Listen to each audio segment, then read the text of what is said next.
Aglorev Magazine Live is brought to you by Veroga Leilani's Energy Exchange. Express yourself without saying a word. And Aglorev Entertainment. Mind, body, soul, energy, healing.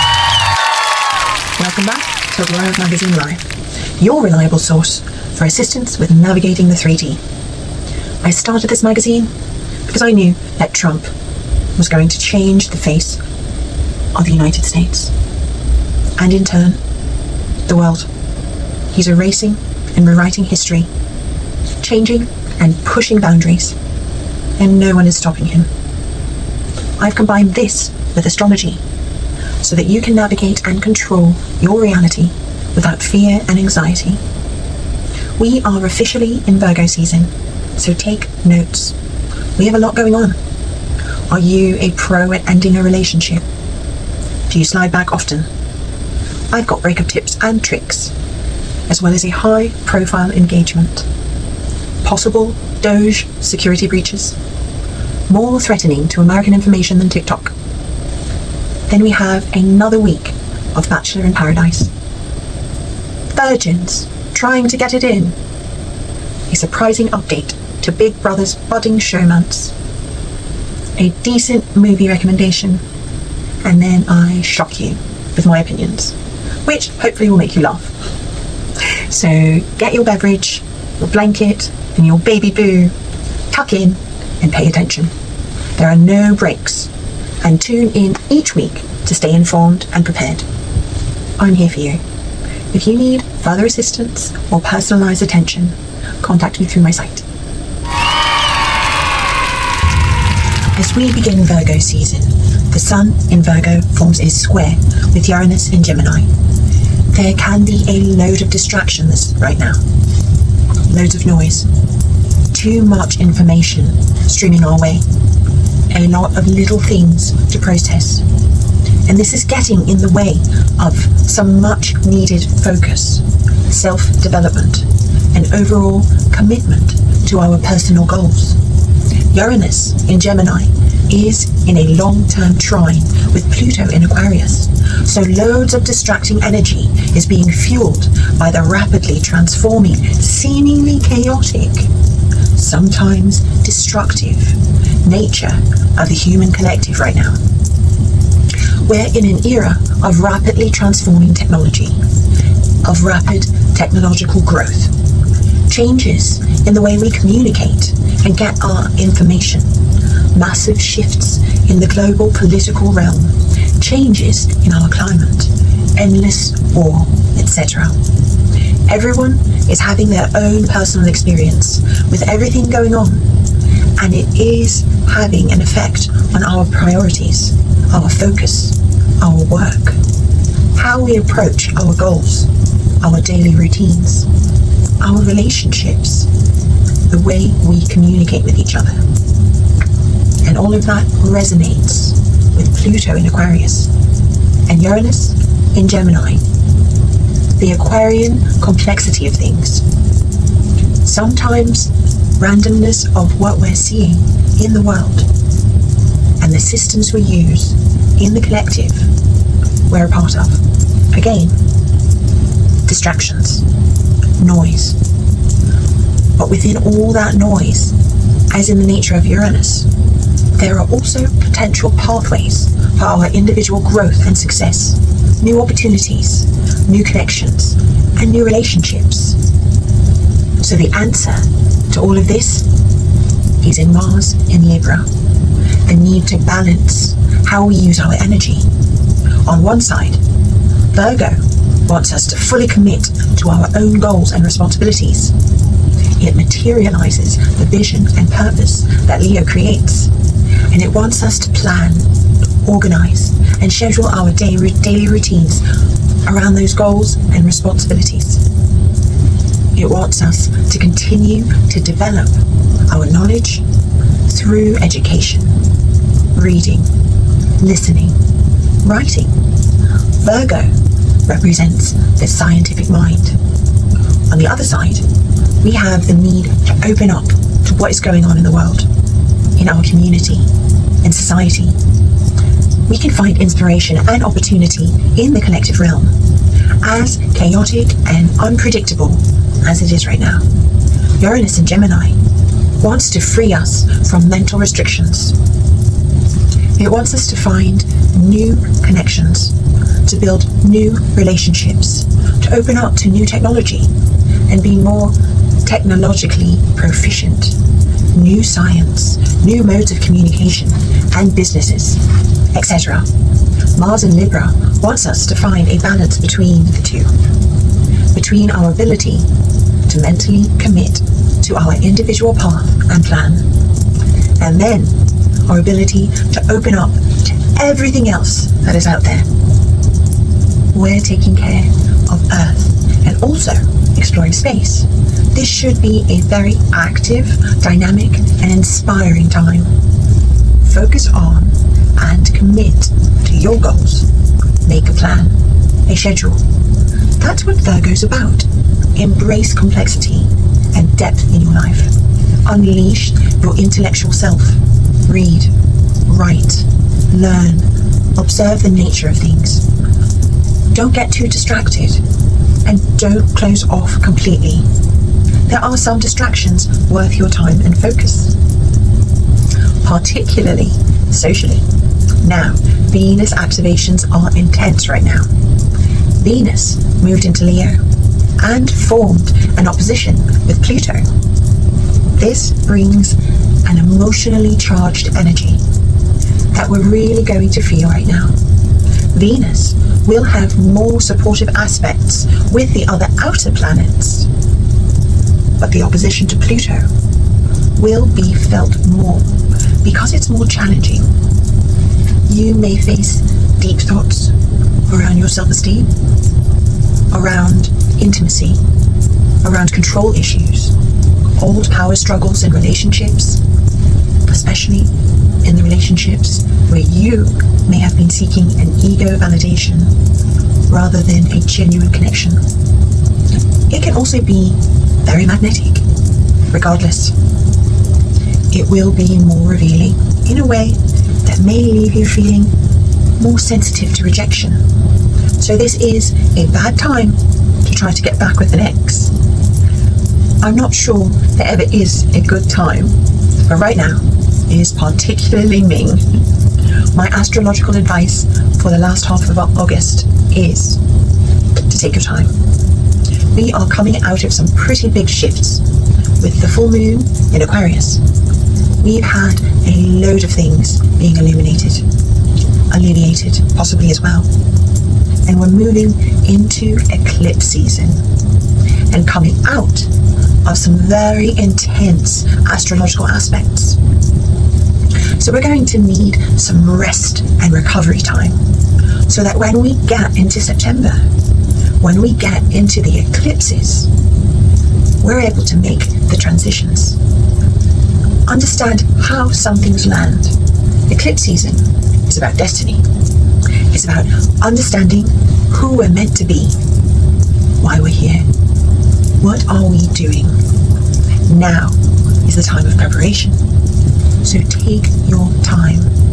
One thing about the North Node in Pisces and the South Node in Virgo is that oftentimes we are unable to receive the information from the North Node in Pisces unless we are somehow already in the activation energy of that information, if that makes sense. So with that in mind, where is Virgo in your chart? What's in Virgo in your chart? Look into it. Make with Virgo energy and take your time with it. This is not a season to rush. We're about to walk into one of the most pivotal eclipses for the next 18 months. So take with learning. Take your time with your manifestations. Take the time to think about all of the things that you've already accomplished, because there's a load that's about to change. Take your time adjusting. Saturn is going to be retrograde in Pisces, which means a lot of restriction, a lot of earned reward, a lot of hierarchical reaping of harvests that's going to come through. We'll see what we've been investing our time into for the previous couple of years. And we'll see it in our reality, right here and now. When we get to the eclipses, there will not be an option to look away. September 1st, that's when the change happens. Saturn will retrograde back into Pisces. We're about to go through a lot of change. So take your time, because that change will happen in about 2 weeks. Eclipse season is about 2 weeks, a little bit longer, but the impact is about 2 weeks with a slight build-up. If you'd like help understanding how all this applies to you, contact me through my site.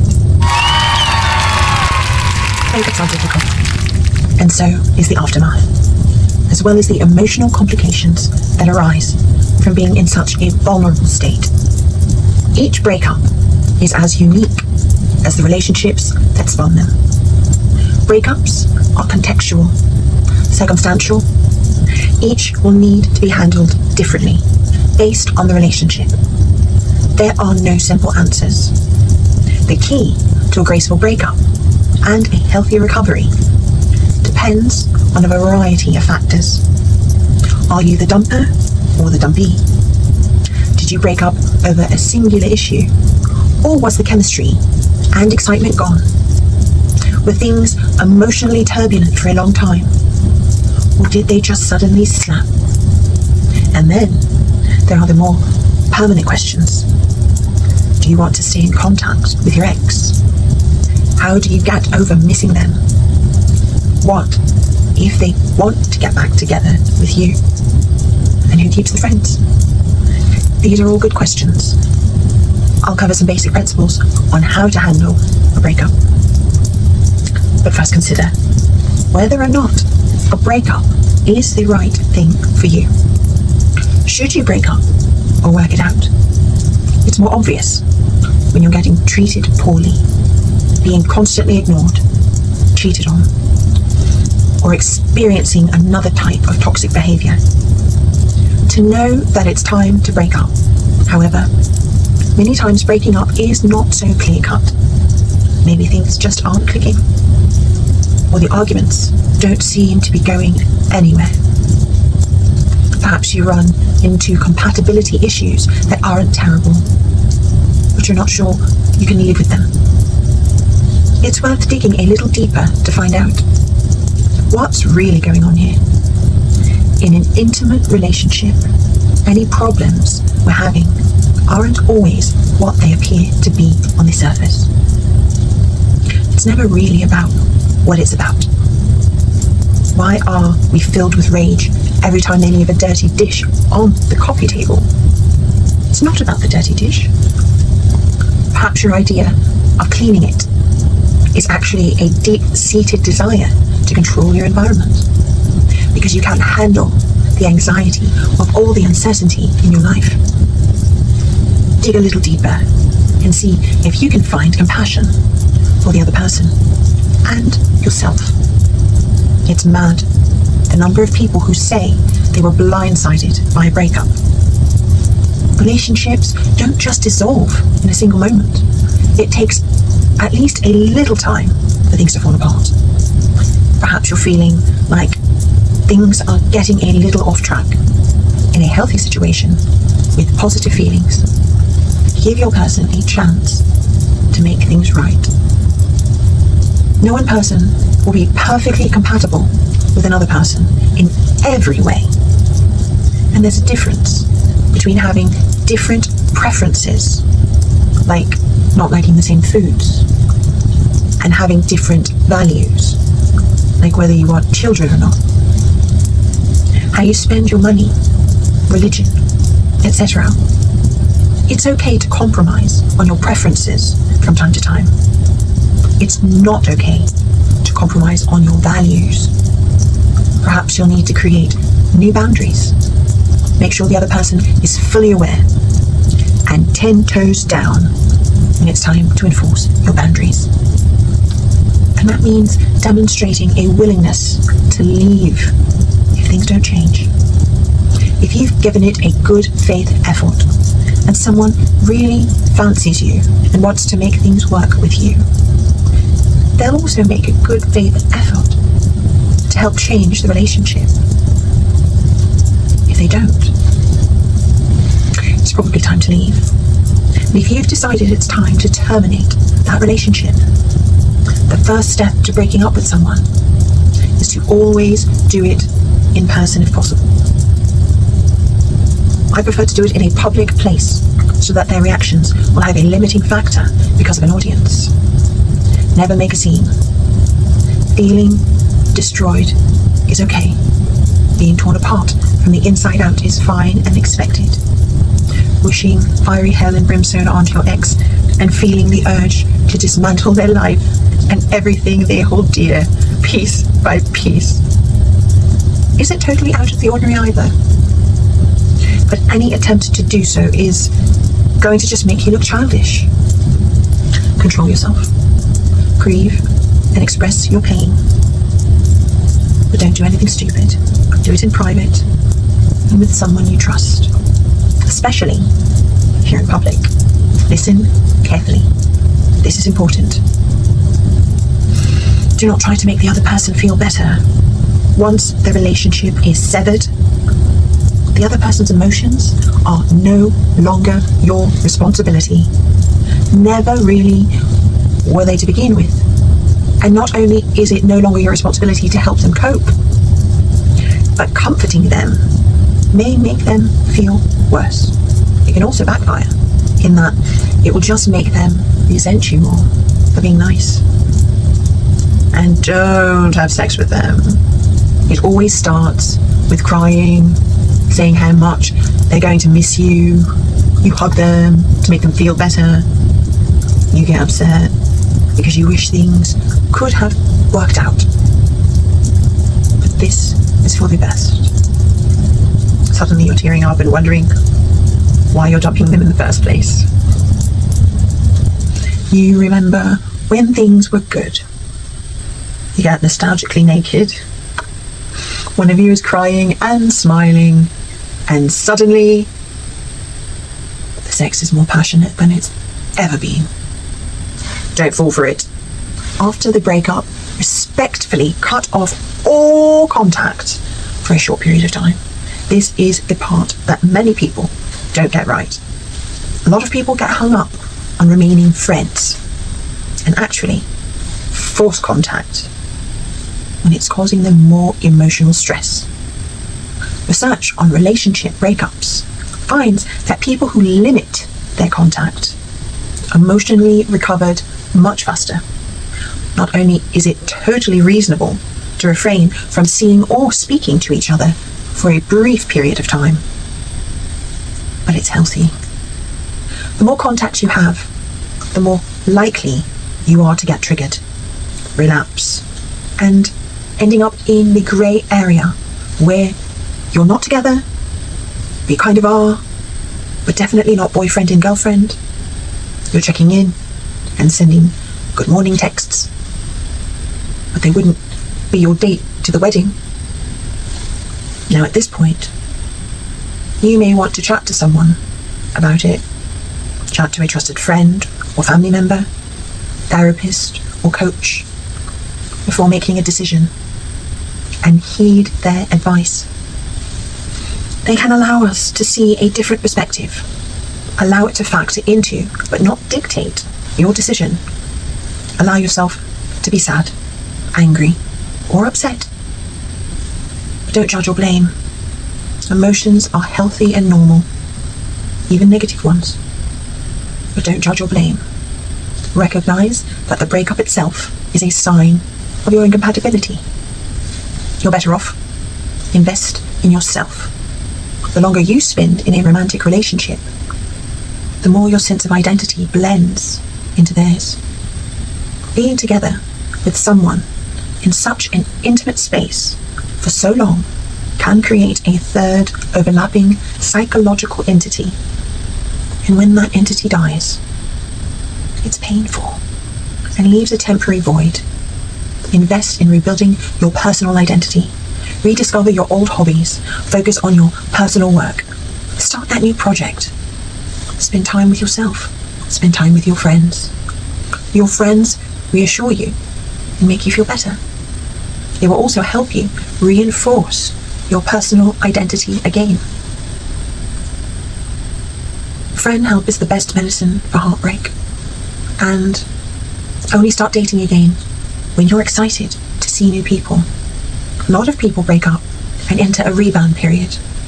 They're immediately back on the market and throwing themselves at the first thing that comes along. This is a coping mechanism. Invest in yourself. Don't pressure yourself to meet someone new until you're legitimately excited to. There is a difference between excitement and desperation. Desperation is feeling alone and incomplete without dating someone, like you need to be with someone to be happy. Excitement is being genuinely excited to discover what's out there, and you feel fine regardless of what happens. When you're excited to meet new people and are in a good place emotionally, you are more attractive. Only attempt to be friends with your ex again once you're over the idea of dating them. Some people have the admirable goal of remaining friends with their ex. Forcing a relationship whilst emotions are still turbulent can make the other person feel obligated, and then can trigger loads of the negative feelings over the breakup. If you had a strong friendship within the relationship, the friendship will naturally emerge outside of the relationship. Once you've both moved on, in a lot of cases it takes dating new people for both parties to relax enough to form that bond again. Other times, it takes time. But if that friendship is there, it'll come back. But don't force it. I often get emails from people with their breakup situations asking if it's hopeless, if there's a chance that they may end up back together. Now, I do not recommend going backwards. However, if you get back together after one breakup, it has a higher probability of working, assuming lessons have been genuinely learned from the breakup, and it alters the poor behaviour and their perception of the relationship. There are many couples that need time apart to gain perspective and learn how to make it work. And generally, only one catastrophic breakup isn't too much to heal from. But if you're going through breakup after breakup after breakup, a healthy relationship cannot thrive once the wounds become too many. Starting fresh after you have properly healed yourself is the best decision to make for your happiness. If you'd like help with this, contact me through my site. Travis Kelce's father, Ed Kelce, revealed that the NFL star proposed to Taylor Swift 2 weeks before the couple shared the news on Instagram, August 26th. For a fortnight, Taylor Swift and Travis Kelce have been secretly engaged. Whilst the pair announced their engagement August 26th, the Kansas City Chiefs tight end actually got down on one knee 2 weeks ago, according to his father, Ed Kelce, who shared all the details behind Travis's proposal to the Love Story singer. As Ed told ABC News 5 Cleveland, Travis actually did the proposal maybe 2 weeks, not quite 2 weeks ago. Ed, who also shares Jason Kelce with ex-wife Donna Kelce, explained that Travis was thinking of putting it off in order to make some grand thing, to make it a big special event. But as Ed and even Taylor's own father, Scott Swift, told him, you know, you could do it on the side of the road. Do it in any place that makes it a special event. Travis, 35, asked Taylor, also 35, to marry him at his home in Lee Summit, Missouri. Ed shared that Travis even made a nice little floral garden around the gazebo just for the proposal. He got her out there. They were about to go out to dinner. And he says, let's go out and have a glass of wine. They got out there. And that's when he asked her. And it was beautiful.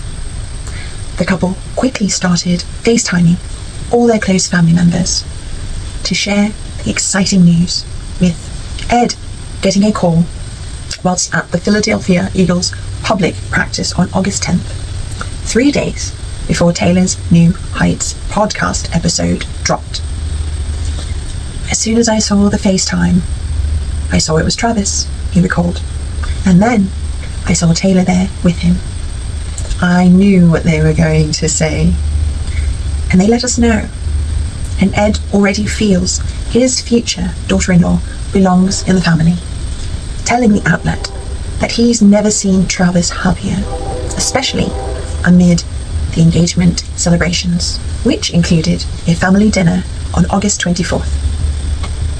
We actually went to a thing in Kansas City Sunday night, which was on ESPN airing of the Kingdom, Ed said. Then he and Donna went back to Taylor and Travis's home, where the Karma singer made them dinner. A beautiful, wonderful dinner, Ed added, to just watch the two of them just crazy about each other. It's truly kind of neat. They're just two young people, very much in love.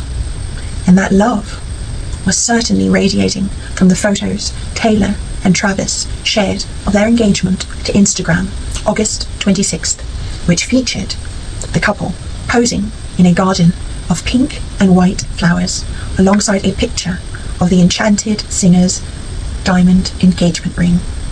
The duo captioned the Instagram carousel, "Your English teacher and your gym teacher are getting married." And just a few reasons why Taylor and Travis were destined to be include. He's a Swiftie. Long before Taylor Swift's attendance at the Kansas City Chiefs September 24th, 2023 game became one of the definitive pop culture moments of the year, Travis Kelce was an admirer of the Grammy winner.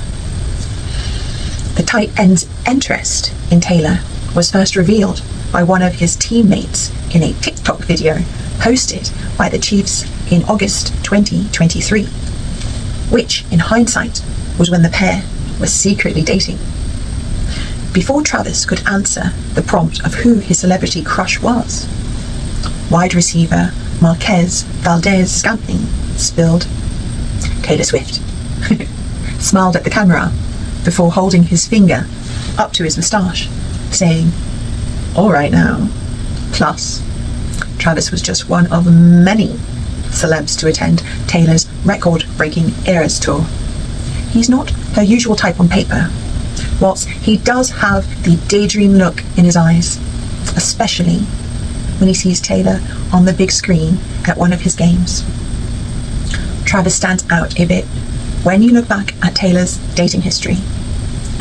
She's typically attracted to creative types, including actors like Joe Alwyn, Jake Gyllenhaal, Taylor Lautner, and Tom Henderson, and musicians Calvin Harris, John Mayer, Harry Styles, and most recently Matty Healy.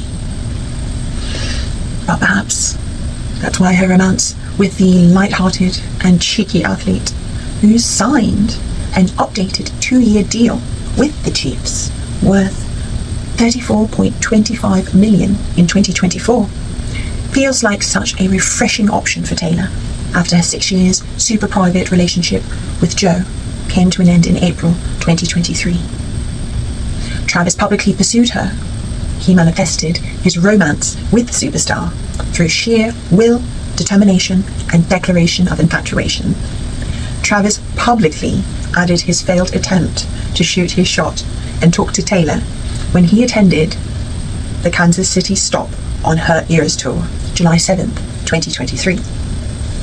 And it turns out he had a special gift for her, a friendship bracelet bearing his number that he hoped to give her he wouldn't definitely say if it was his jersey number or his phone number.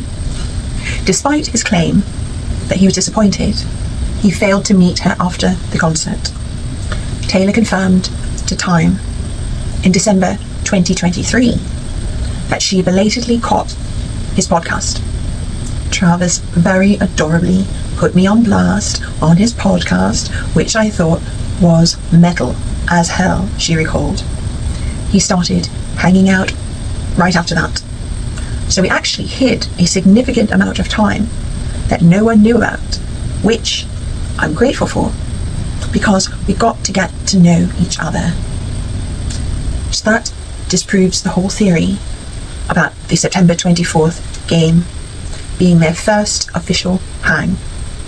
After Taylor clarified to Time we would never be psychotic enough to hard launch a first date, she isn't in hiding. Since dating Travis, Taylor has been seen in public more frequently, including outings with friends in New York City and appearances at award shows like the 2023 MTV VMAs and the Grammys. A most talked about appearance sitting in Travis's suite at a Chiefs September 24th, 2023 home game against the Chicago Bears, rather than shy away from the intention. Taylor cheered and screamed, "Let's effing go," when Travis scored a touchdown. Like the public, even Travis admitted he was caught off guard by Taylor accepting his invite. Shout out to Taylor for pulling up. That was pretty ballsy, Travis said days later on his New Heights podcast.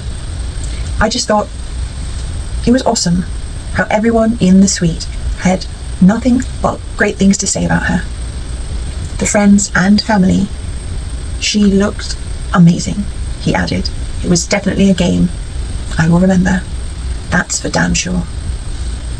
Since then, Taylor and Travis have been photographed hand in hand on dates all around the world and have made multiple visits to a Christmas bar in Kansas City, where they were not shy about PDA, and after revealing to Time that she retreated from the spotlight after Kim Kardashian's infamous leaked phone call in 2016.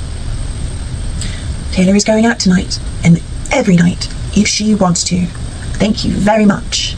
Life is short, she added. Have adventures. Me locking myself away in my house for a lot of years. I'll never get that time back. Travis knows when to pull back. Whilst Travis isn't afraid to spill some tea on his September 27th, 2023 podcast regarding his interactions with Taylor, he's still expressed his boundaries about addressing his personal life. Moving forward, I know I brought all this attention to me, he explained. I did the whole friendship bracelet thing and told everyone how hurt I was that I didn't get to meet Taylor. However, he continued, he didn't plan to give a full play-by-play of their relationship. What's real is that it is my personal life and I want to respect both of our lives, he explained. I'm enjoying life and I'm sure as hell enjoyed this weekend. So everything moving forward, I think me talking about sport and saying, all right now, will have to be where I'll keep it. He doubled down on his desire to play it cool in November 2023 interview with Wall Street Journal. Everybody around me telling me, don't F this up, and me sitting here saying, yeah, got it. He told the outlet before addressing the media attention. That was the biggest thing to me. Make sure I don't say anything that would push Taylor away. But that doesn't mean he's been able to resist publicly talking about his girlfriend. He credits her for the boost in sales of his jersey and calling her amazing after she was booed by New England Patriots fans at the 8th of December 2023 game. I've never been a man of words, he admitted to WSJ. Being around her Seeing how smart Taylor is has been effing mind-blowing. I'm learning every day. He's family-oriented, like Taylor, who is close with her parents, particularly her mum, Andrea. Travis hails from a tight-knit family, including his parents, Ed and Donna Kelsey. Donna became a beloved public figure as the first mother to have two sons playing against each other in a Super Bowl, where Travis faced off against his older brother, Philadelphia Eagles center, Jason Kelsey. In the big game on February 2023, for all the stars to align and for them to be getting through high school and college and the pros, and for them to both play in the Super Bowl, and then for this to happen, Donna told E.T. at the same time, this is just like a dream come true. I can't express enough how special this is for the family, and it's just crazy. Donna, who was married to Ed for 25 years before they divorced, supported both of her sons by wearing a half black, half red Eagles and Chiefs jacket up to the Super Bowl, which saw the Chiefs best the Eagles. Travis and Jason got emotional when reflecting on sharing this experience with Donna. The moment I saw my mum in is when I got really emotional, Jason said on the Brothers New Heights podcast. It was so awesome. She was on top of the world for a week. She was the heavyweight champion, Travis added. She was on top of it and she shined the whole time. Like Taylor and her younger brother, Austin Swift, Travis has a special bond with his older brother, Jason, who inspired him to play football, in addition to their impressive careers as NFL players. Travis and Jason launched their podcast New Heights in September 2022, a project that has only strengthened their relationship and their bank accounts. What they did was give themselves a scheduled 2 to 3 hour window where they have to talk to each other and about what they're going through. Throughout the week and throughout the games, Travis told NBC Sports in February 2023, it's almost been like therapy. They also have a mutual friend. Sure, the pair technically never met until 2023, but there have been a few invisible strings, many mutual friends. Also, Travis can handle the pressure of Taylor's fame, and they support each other publicly. And to top it off, Travis was born in 1989, and his October 5th birthday is shared with Taylor's late grandmother. It's like they're living the song that she has yet to write. The Department of Government Efficiency put the personal data of millions of Americans, including social security numbers, on a vulnerable server in June, according to a new whistleblower's complaint. The report filed by the Chief Data Officer for the Social Security Administration, SSA, Charles Bourgeois, alleges that the actions of multiple DOGE staffers constitutes violations of laws, rules, and regulations, abuse of authority, gross mismanagement, and creation of a substantial and specific threat to public health and safety. Bourgeois' complaint accuses SSA Chief Information Officer Arun Mukherjee, a longtime ally of Elon Musk, of violating agency's policies to create a live copy of the country's social security information in a cloud environment that circumvents oversight in violation of multiple federal statutes. The file contains identifying information of more than 300 million Americans, according to the complaint, including records of all social security numbers issued by the federal government, and sensitive details required to apply for one, making it a goldmine for potential nefarious actors, should bad actors gain access to this cloud environment. Americans may be susceptible to widespread identity theft, may lose vital health care and food benefits, and the government may be responsible for reissuing every American a new social security number at great cost. Bourgeois wrote in his complaint, which established escalating violations of federal law. DOGE staffers were given improper and excessive access to multiple databases with sensitive information. In March, the complaint says a federal judge blocked them from accessing SSA data that month, but the Supreme Court overturned the ruling in June following the High Court ruling. Doug Stafford requested to move the SSA's database, known as Numidint, to a private cloud server that only DOGE personnel could access without any independent security or oversight mechanisms in place, in violation of laws and creating enormous vulnerabilities. That complaint said Numidint, numerological identification systems, contains social security numbers as well as an individual's name, address, place of birth, their parents' names, and other personal data.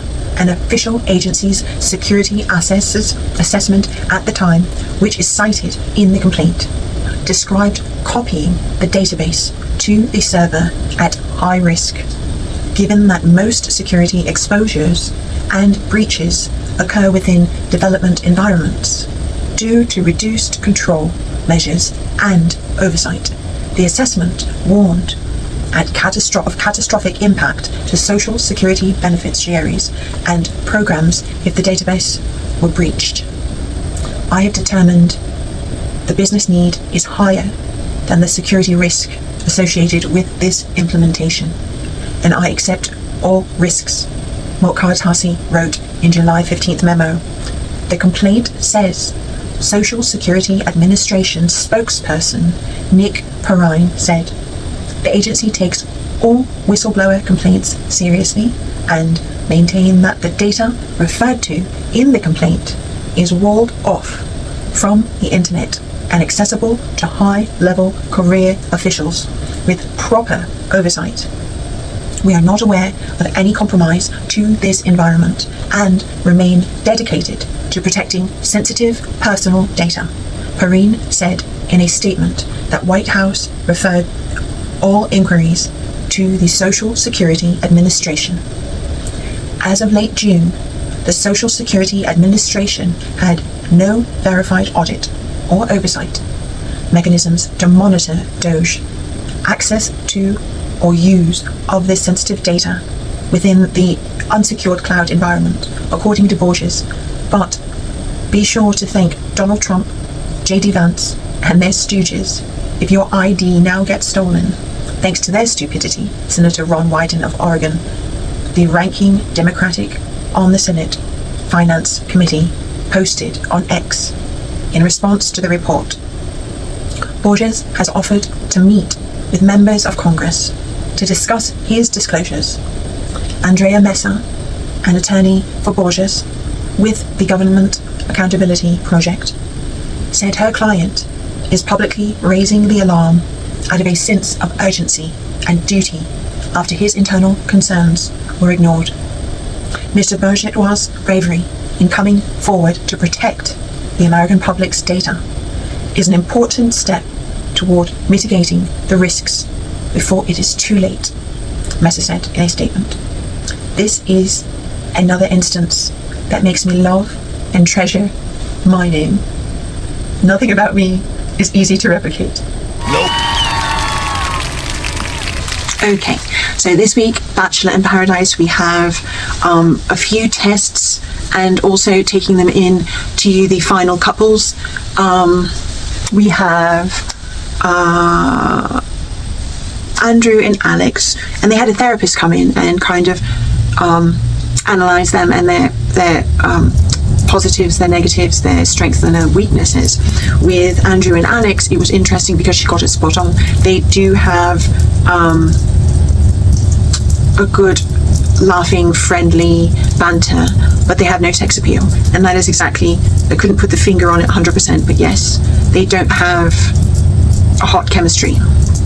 So we'll see if that's something that can grow. I think the only way that it could grow is if they actually did the deed and it was amazing, and then you could grow from that. However, the way they're doing it, I'm not so sure about that.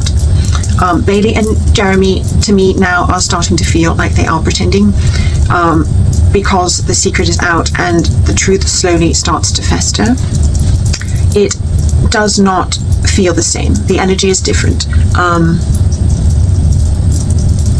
Unfortunately, they may be one of the couples where a proposal may happen, but that would be a toxic disaster. Spencer and Jess are one of the top 2 couples. It is kind of, it's a very close tie, only because Spencer is a little bit too eager. He is showing a few signs of breadcrumbing and love bombing, or not breadcrumbing, I'm sorry, love bombing. And he's wanting to rush in and move in and uproot her, or him uproot. Those things are, but Jess is doing perfect. She is not letting him rush her. She is taking her time. She is not being forced into decisions that she's not ready to make. She is being true to her feelings, and she has learned from her mistakes. No matter how much she cares about him, no matter how much she knows it is going to work, and if it's going to work, she feels that, and you should give it time, let it grow. There's no need to rush, and allow it to organically come to fruition and bring you to those places. Once you cohabitate, once you've uprooted, once you have done all of these major things, and you haven't committed to a life, like you don't have a ring, you're not, like you have, like, there, write down what it would take for you to make certain steps. Like, for example, I will only move in once I have an engagement ring, or I only move in once I have a wedding ring. That is perfectly acceptable. Or even married, I want a separate living quarters. All of those things, all of your boundaries, all of the way you want your perfect relationship to be. Write those down. Have a clear picture of how you want the circumstance to be. Because people will push your boundaries, and if you don't have them, if you don't know what you want, if you have not thought this out already, your life can turn into something, and a year later you are devastated and you don't recognize yourself because things have been stripped from you that you didn't know could be taken from you, and you didn't know you needed to protect. So get clear about your boundaries, get clear about how you want things to look, get clear about what you're willing to do and what pace you're willing to go in a relationship, so that when you are presented with those things, like Jess, you can stand your ground 10 toes down. Now, she's doing amazing. The other couple that is very close for the top couple is Dale and Kat. He continues to impress me. I still believe that he is DL. However, if he can keep it together, you always hear about the relationships after 20 years, after the kids are out, they then go to their proclivities. I hope that is not the case with them, because that will mean he will use her up, and then when it is her time to actually need someone, because she is in her frailer years, he will be living his best life. So hopefully that is not what will happen there. He does have that hero complex, which the therapist also called out, which is associated with a lot of DL men. So hopefully things will work out, and because they are actually, in spite of the DL factor, becoming my favorite couple, which is a weird thing. John and Leah, I am actually glad that they are gone, because John was giving me the ick with how he was treating her. He was breadcrumbing her, the way he kissed her, and then said, oh no, we're still friends, and oh well, you know, it's possibly, and you know, he wanted a holiday. And I'm glad that it was Dale's decision of who did not get the rose, because if they kept them there another week, it would, like, even the therapist called it out. If he wanted to, Leah would have gone with him, and that is, and even he knew that, everyone knew that, and he was playing with her emotions for that. And a man that does that to a woman knows that she fancies him. Even though they both say friends, he knows that she is just controlling it. If he snapped his finger, she would be on it. He uses that to his advantage. Sure, women do that too. I just didn't like seeing it. He gave me the ick. If people do that to you, make a note of it, clock it, and get rid of it if that's something that, like, if it's one of your boundaries. Do not let that happen to you. Now, the ironic thing with John and Leah, which is also with Keith and Kathy, is that they perform the best in the competitions, and an element of it, I believe, is that there's no pressure in a friendship relationship. They don't argue, they don't need to put that emotional investment. It doesn't get them riled up. They don't have that chemistry, they don't have that emotional fire. Now, the interesting thing is that Keith and Kathy also are very compatible, and they say I love you. So it's a very interesting line there. I don't know if that's something that could grow. They say no. I guess that's how they are with friends. But anyway, then I believe there's 1 week left. I believe it's coming soon to its end, and the only two that I believe are the front runners are Dale and Kat and Spencer and Jess, which means they will probably try to get them out. So hopefully one of those two couples win. They are my two top couples. They exhibit the most green flags in spite of some of the red flags. But yeah, hopefully Dale, Kat and Jess and Spencer are the final two and are in the running for the money, because they deserve it. They are doing great. And but again, Spencer is kind of like a Peter Pan and Dale is DL. So the men are flawed and the women are flawless. No, I'm just kidding. I do enjoy Kat's moments of dramatic crash outs. She is true to herself, she is true to her emotions, she is stunningly beautiful, which is why it's okay. But yeah, I do find her humorous, because in a way I envy that sweet little, pretty petite girl that's able to freak out and men want to protect her. I'm 5'11" and a little bit more threatening, so people are not always trying to protect me. They are a lot of times trying to challenge to see if they can fight me, which I won't say. I shouldn't say here. This is on record. But anyway, I don't back down, I'll put it that way. But yes, Bachelor in Paradise, another wonderful, amazing week. Possibly next week is the finale. If not, we have a couple of weeks left. And yeah, we will see if they actually are going to do engagements. Kat has already declared that because of John Henry, she is not willing to do that again. However, if Dale does propose, would that be the thing that broke them if she said no? That would suck. Anyway, we will see where it goes. Jess and Spencer also, based on their mobility. So yeah, let's see what happens next week. Oh my goodness, so will the ideas never end? This week we are discussing a new reality show on Hulu. It is called Are You My First? The premise is that there are virgin contestants looking to get it in. Now, that in itself is a disaster. Now, up the ante by having the irony to cast a host that was the Virgin Bachelor that came out, that was DL and came out as gay.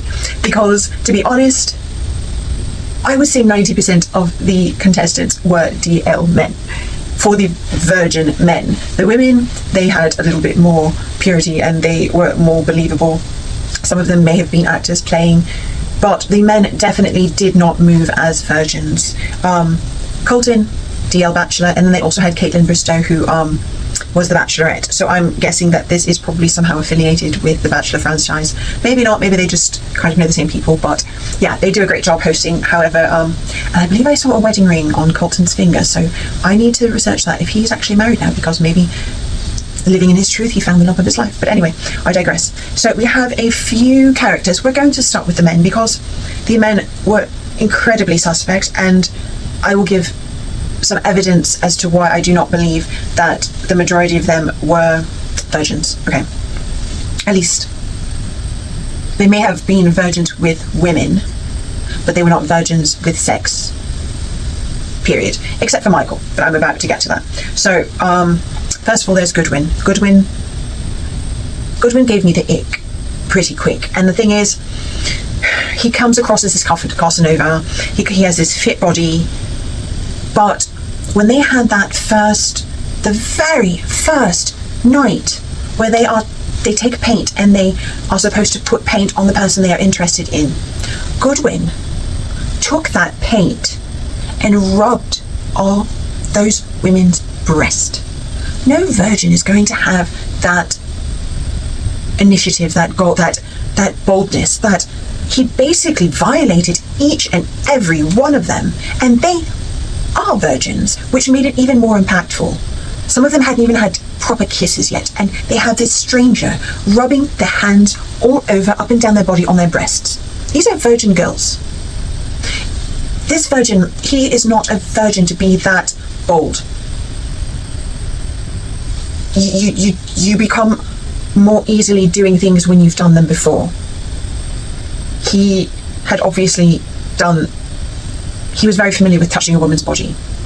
Granted, you could say still he hadn't inserted, but yeah, there are a lot of clues in his behaviour that showed that he was not a virgin, especially when they asked, is there anyone who, are you really a virgin, at the very first meeting. A lot of them blinked a little too much. A lot of the men had some telltale poker, should not play poker. Yeah, I'm not buying on a decent amount of the men, and their ruse was too good. They had chatted up women or something. It was too fluid. It was too... The games they played were ones that you have to perfect by doing, be proficient at, especially Noah. He was like the player, and he wasn't 100% good at it because he tried to go back to Katya, but the way he put the lines out, moved on to Brooklyn, the way he tried to go back, the way he told them what they wanted to hear, yeah, it was practiced. And then you have Jake, whose words don't match his actions, because he was probably saying what he felt a virgin should say, but because he had these things, he craved them, and his actions were more forward. So yeah, whereas the women actually were virgins. The only fella that I do, well, Andrew, obviously DL, I do believe the Latter-day Saints, I'm going to get some heat for this, do have a lot of DL men in their midst, and I believe they do hide within that church, and based on how it is structured, I believe it does promote that sort of a lifestyle. So Andrew, yes, and yeah. Now Michael and Rachel were the only positive thing from that show. Michael, I do believe, was a virgin. It could be the way that they dressed him that made me believe it, but it was also his mannerisms, the way he treated Rachel, the way he, just his essence, his innocence, the way he moved, the way he was not practiced at it.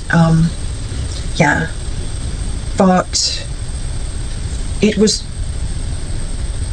almost a weird dynamic where these virgins were so focused on sex. Even as a virgin, the first thing they would say is, he could be my first. It was not focused on the connection per se, without the fact that connection was motivated towards intercourse. Now, I was waiting up until I got hit by the car riding my motorbike. So this show, a lot of their ways of thinking with the girls, I do identify with, and that's also why I could kind of see through some of their behaviors, because as an adult virgin, who that kind of was a lot of my identity, I do kind of identify even with the Farha, I believe her name was. She is a virgin OF model, which is similar to like Sophie Rain, and you know, I do believe the pair of them are virgin, the girls. But I kind of identify with, you know, you keep yourself protected, but you can still have fun. I didn't do anything, you know, that drastic as far as, and she was kind of like, I think she said she was the hoe of virgins because she had oral and things like that, which is to each their own. One of the girls even had fingers in, which I believe that if something is inserted, I don't know, that's a grey area, but I personally did not have insertions. Not to get crazy, but I did watch this with identifying with similar themes. However, a lot of it was shocking, and I did get the ick with a lot of the men, because I do not believe that the men were actual virgins, and I do believe that's a much harder thing to find. I do believe the women were, however, and the women were intelligent. Like when Sarah turned down Jake, she was very smart about that, because one, he was overly joyed to get her because he knew that she was a virgin. She knew that his actions and words did not align, even though she had not done anything more than a messed up kiss once, so she hadn't really been properly kissed.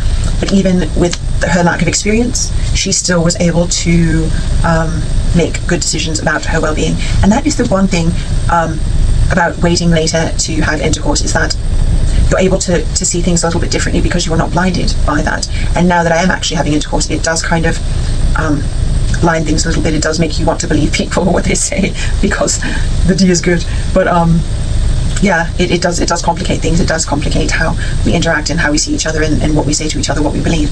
So this is a very interesting experiment. If you get a chance, watch it. It may be boring to people. It's not the most exciting because it is about virgins and there's no like naked sex. I think they were trying to straddle that line. Perhaps if it comes back, they can up it a little bit to make it a little bit more universally appealing.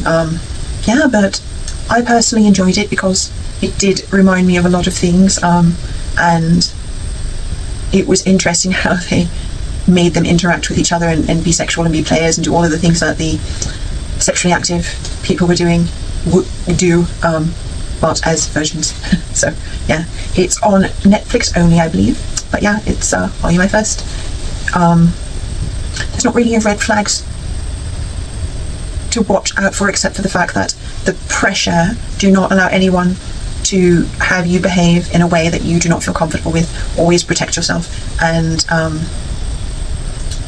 make sure that actions and words align, which if you are holding out, it's easier to see through. So that is also why it's good to take your time and move at your own pace. And if they are not going to like you because of the pace you are, then they don't like you to begin with. So if they like you, they will wait. And yeah, it's a very grey area, but if you need help navigating those waters, you know where to find me. Okay, this weekend Big Brother has gotten a little bit spicy. The one showmance that was thriving and blossoming between Catherine and Riley was cut short. And in a way, it's probably for the best because of those serial killer stalker eyes of Riley's. I mean, possibly it could have worked, but I do see that the energy could have been, I don't know, I didn't 100% think that Catherine would have been into Riley. However, the fact that he protected her and made her feel comfortable, and it was her security blanket, I do think that had a factor in it. But I do think it's better that she's standing on her own feet so that she can come into herself and realize how strong she actually is. So this is actually better for her that he does go. He probably will be waiting for her. However, since it was only a couple of weeks, she may phase out of it, whereas he may grow more intensely because he is watching her on telly. However, like I said, with that stalker serial killer look in his eyes, that could be a dangerous combination, because he may fall more in love with her, and then what she's in there, hypothetically, even if she finds another connection, that could be terrible, because he could actually start stalking her. And hopefully that won't happen. We have not had a Big Brother serial killer. We've had other things, but no. So he's gone. It would have been cute to see a showmance. Now I don't know if there is a possibility for a showmance, but yeah, hopefully Catherine's game will level up at this point. Which it will be interesting to see if some of the backlash gets thrown on Lauren for her using the veto, choosing Vince, and getting Riley put up on the block, or if Rachel will bear the blunt of that. To be honest, I don't know if Catherine will win any competition, so it may not be neither here nor there. However, Lauren, I don't 100% agree with the fact that Vince almost guilt-tripped her into using the veto on him, with putting her game more at risk. And also, like, she's the woman and he's expecting her to fight for him. He hasn't done that for her. So I'm a little bit, I'm a little bit at odds with the decisions that Vince is forcing. Like, basically, I think what Vince is doing is he's trying to get in with all the women so that all the women protect him. He wants the women to put their games on the line for him, and it actually might be working. I didn't figure Vince would be the ladies' man. However, he is proving to be. I thought it would have been the pretty boy that was Zach, but no, ironically enough, Lauren may have been better if she had paired up with Zach in the beginning, and they would have ridden it out. I do believe that Lauren displacing Zach is a part of the reason why he is gone, and Vince is not loyal to anyone. He is of the people. A friend to all is a friend to none, kind of a thing. Then we have Kelly, who, ironically, Vince does not even remember their alliance and why she went on the block and did all that to begin with, which means that she has no real alliance with him, which is such a crazy position to be put in. So now she's devastated and acting out, and she might actually get displaced if she doesn't save herself and latch onto an alliance. This year's alliances are not real alliances. There's no real loyalty in the house, to be honest, except possibly Ava and Rachel. Anyone. But then, yeah, I believe Ava and Rachel should be strong, but then Rachel also made a final two with Keanu, which she may not be taking seriously, but if that gets back to Ava, that might cause some waves, which I would hope that doesn't, because I want Ava and Rachel to be the ones that go far. Then we have Mickey, who's crashing out. She's a little schizo. I don't know if it's the house or what, but her brain paints a different reality every 5 minutes, and she is going out of it. So she might actually be out next if she doesn't win the competitions, but I do believe she's good at competitions, so we might see a fighter in her. Morgan and what's that girl's name? Ashley? Is it Ashley? Are wiping the hands of Mickey. Finally, so did Will. Will is got himself under control. He was flaring up in the beginning, getting a little bit of ego, pommy, and saying that he wasn't going to be the pawn every week. He calmed himself down and let them go at each other, and that was the best move he could have made. So he's blending into the background. Rachel is amazing. She does you can see the psychological tricks that she plays, or at least I can, from an outside perspective. I don't know if you can feel them when you are right there with her. She does have this intense stare, and she asks a lot of probing questions that it forces you to answer, which, to be honest, I would not like her, and I would not, or maybe we would find a middle ground. Watching her on television, because those tactics are not being played on me. I love her. I don't know how I would respond if they were being played on me. I think she would bother me, and we would be at odds.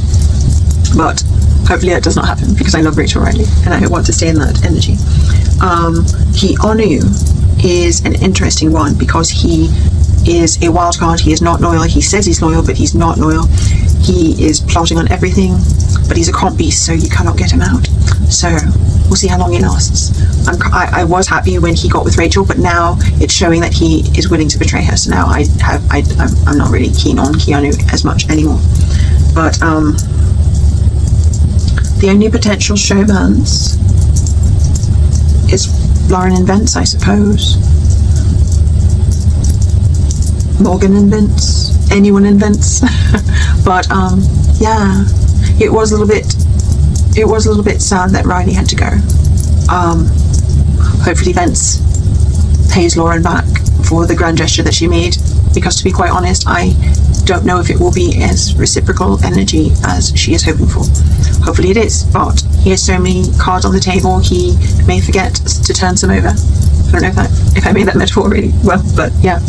But if there are some showmances sprouting, I'm here for it. At the beginning there was potential for one sprouted, the others broke apart because they realised what is up. But yeah, we'll see what happens. And Rachel's not on the block, and that was I was hoping for. So yeah, it'll be another exciting. Hopefully they don't backdoor her though. That is still an option.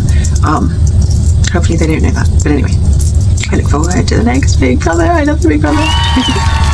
Okay, so this week we are have an interesting movie recommendation. I'm a little bit at odds with it, but 98% of it I enjoyed.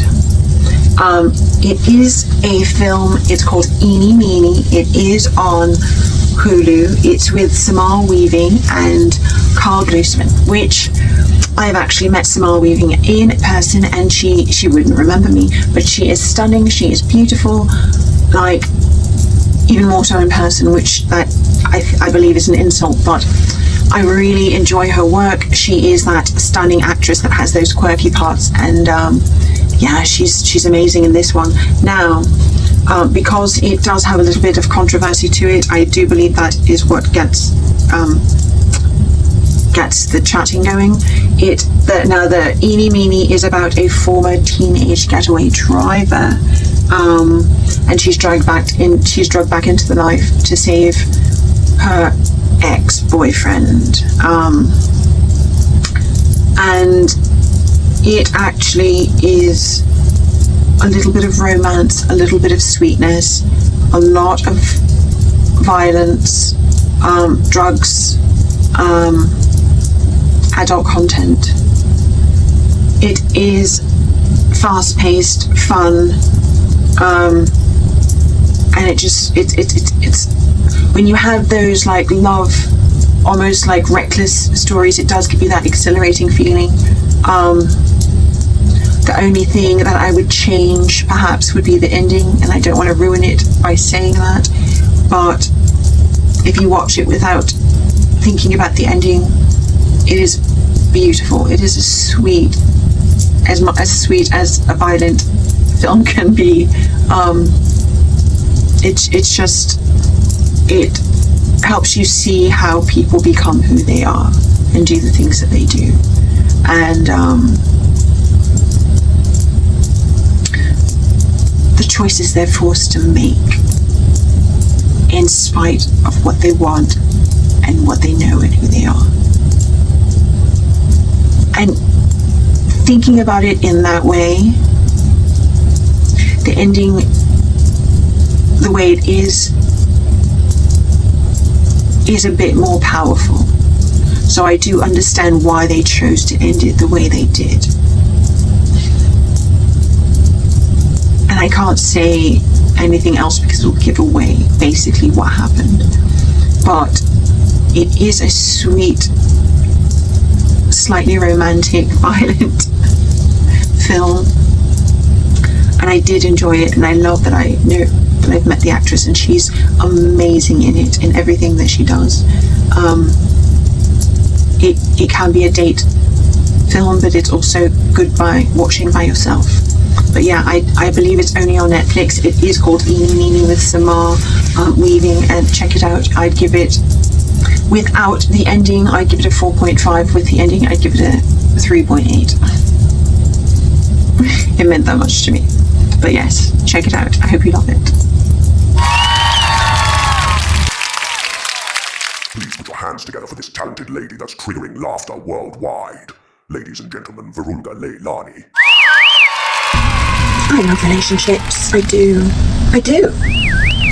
We have someone to be there with us, to support us, Yes. to our strengths and our weaknesses, to be the record keeper, to our treasured memories, to explore life with.